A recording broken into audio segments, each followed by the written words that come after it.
Nehemiah chapter 2, King James Version.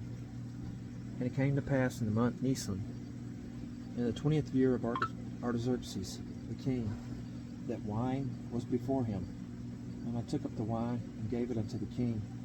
Now I had not been before time sad in his presence. Wherefore the king said unto me, Why is thy countenance sad, seeing thou art not sick? This is nothing else but sorrow of heart. Then I was very sore afraid, and said unto the king, Let the king live forever.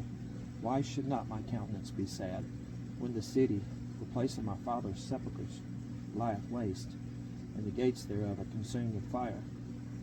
Then the king said unto me, For what dost thou make request? So I prayed to the God of heaven, and I said unto the king, If it please the king, and if thy servant have found favor in thy sight, that thou wouldest send me unto Judah, unto the city of my father's sepulchres, that I may build it.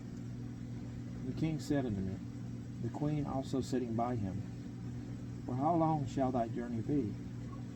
And wilt thou return? So it pleased the king to send me, and I set him a time. Moreover I said unto the king, If it please the king, let letters be given me to the governors beyond the river, that they may convey me over till I come into Judah. And a letter unto Asaph, the keeper of the king's forest, that he may give me timber to make beams for the gates of the palace, which pertain to the house, and for the wall of the city, and for the house that I shall enter into. And the king granted me, according to the good hand of my God upon me. Then I came to the governors beyond the river, and gave them the king's letters. Now the king had sent captains of the army and horsemen with me.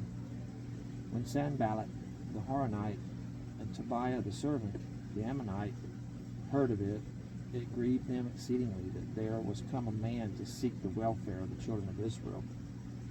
So I came to Jerusalem, and was there 3 days. And I arose in the night, I and some few men with me. Neither told I any man what my God had put in my heart to do at Jerusalem. Neither was there any beast with me, save the beast that I rode upon.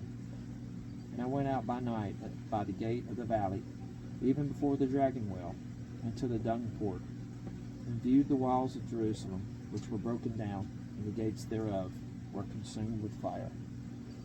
Then I went on to the gate of the fountain, and to the king's pool, but there was no place for the beast that was under me to pass. Then went I up in the night by the brook, and viewed the wall, and turned back, and entered by the gate of the valley, and so returned.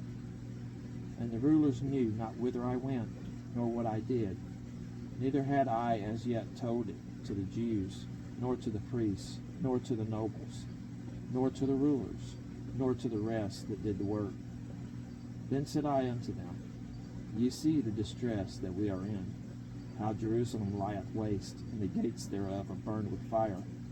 Come, and let us build up the wall of Jerusalem, that we be no more a reproach.